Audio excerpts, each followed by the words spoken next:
Well, I've seen a couple things over the weekend. I just didn't get the chance to record a proper video for this, so you get a car vlog. I'm looking into the Marvel's Rivals video game that's out there that's being put out by NetEase. I gotta say, their content creation program is absolutely abysmal. There's stuff with this game. It's a new Marvel game. I don't even know what kind of game this is. It looks like more of a phone app or a phone game or something like that. Like, just when you look at on the surface, I'm guessing there's more to it. I don't know if it's a recall to how the old school X-Men arcade game was. That was probably one of the better arcade games out there for its time. But this is Marvel's Rivals, so I'm guessing it's more like a Super Smash Brothers with Marvel characters overall. But the newest thing on it is that they are now overly controlling the content creation that comes out for this game. If you request to sign up with the content creation, they have a whole tab and a whole thing set up. You've got to sign a contract. And in this contract has a agreement that you will not leave a negative review. I'm sorry, if your game sucks, that's the whole point of content creation around video games, is so you can actually talk about the game and say, listen, I don't like this, I don't like that. These are the pros, these are the cons. And for this game in particular, you're not allowed to be disparaging, you're not allowed to say anything negative about the game whatsoever. You have to give it a positive review if you receive this as a content creator. This is absolutely overreaching and, in likely cases, illegal. But of course, this is from NetEase. They're China owned, so of course you're going to have more of a China rule come down onto the content creators. But sorry, that's not how this works. You're going to supply the game, and you need to have fair criticism of the game. If fair criticism of a game cannot be properly talked about or done, then you've got more issues with your game overall than just talking about the game. Now we have a situation where the game is just coming out. People were looking at playing it. It would be fun to stream new games like this on stream, but they want the content creators to not be able to say anything about it whatsoever that might be construed as negative. It makes me think back to Zelda Tears of the Kingdom. We played through it here on the channel. A lot of people said it was worthy of Game of the Year. I think it's up there as a contender back in 2023. But I had problems with that game. I had general overall problems with that game. And it was just that it was very, very repetitive. The game, not that it was lacking detail, but the game was almost a cut and paste script throughout the entire game. And that's what I didn't like. I didn't like that there wasn't the effort given to the script, where you put in all this effort for this game, this amazing game, and then you get to the dialogue and you sit there and you go, why is this all the same? And this is the same sort of type of thing. You have a game coming out that people are looking at playing, but if it's the same copy and paste than other games that are out there, especially if it's like a Super Smash Brothers.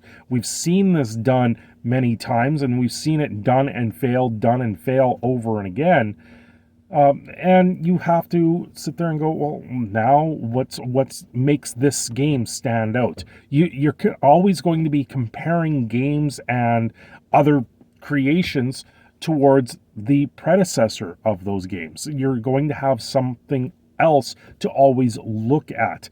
It's on top of that, look at what's going on in game journalism right now. They're giving games like Hades 2 a huge number based on how they've done the art form and how they've included all of this extra little things that are agenda pushing. And then you compare it to Stellar Blade, where Stellar Blade, they get the shapes and the curves on the body very well done. They have a game that looks very well done, very, very much so. But once again, we're from a 7 to a 9. Stellar Blade getting the 7, Hades 2 getting a 9. And that's the same sort of thing. That's those types of comparisons that game journalists and content creators are going to make. And if you cannot sit there and say, listen, this game does it better, then why in the world do we want to play a game that's just the same old game? On top of that, if I play a game that I found and find is outright distasteful, outright something that I'm not going to have fun with, one comes to mind, and that's Martha is Dead. It's you sit there and go, okay, well, I'm going to give an honest review here and warn people that this game is not entirely good. Martha is Dead, I did a review on that game based off the time that I played, and the time that I played that game was absolutely dreadful. It came to a big shock for the big reveal in that game when you come to the realization of where you are when in history you were playing a game, and the twisted psychosis that you go through for the player character in essentially what was a walking simulator. Walking simulators are, you know what, they tell a story, but I don't believe they're good video games. Walking sims where you're walking through the story and letting the story unfold, it's a very linear aspect to a video game, and it becomes more of a hidden object game, and to me it's a very lazy excuse for something that they've beefed up with all of these graphics to make it look so good. And when they beefed it up with all those graphics, then they poorly optimized the game, and the game just fell flat on its face. That was where I went, this isn't a game I'm going to continue playing. This is a horrible game overall, and it became a big deal in social media right now because they censored this game. Sony censored this game, and we've been talking about that a lot on the channel. But they sat there and said, we're taking things out of the game because we believe it needs to be censored. Well, the actual game itself wasn't that good. I found it absolutely dry. Going through the motions, pushing buttons on a controller, that doesn't give me an engagement in a game. Where a lot of these fighting games out there, yeah, you button mash, you do a lot of things with them. And I believe that's more what we're going to see with Marvel's Rivals. It's a more of a button mash or more of a game where you're going to sit there and fight each other. Is that really the type of game that you're going to give a crazy review for, that you're going to give a disparaging review? Did they put in free ads into the game and make you have to click on the ads and to get through them? I don't know. It just seems very, very ridiculous to try and tell content creators, listen, we're going to give you a copy of this game. We're promoting content creation of this game because we want social media presence. We want all these things, but you're not allowed to say anything wrong.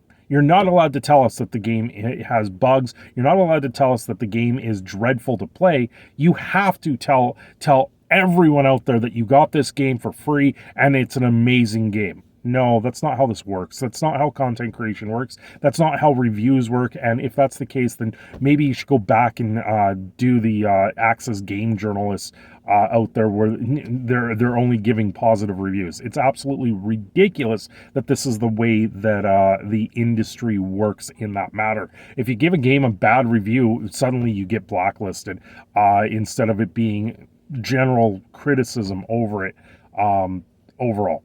Anyway, I'm your Product Canadian Phoenix Center Shadow. Don't forget to like and subscribe. I will see you again very soon.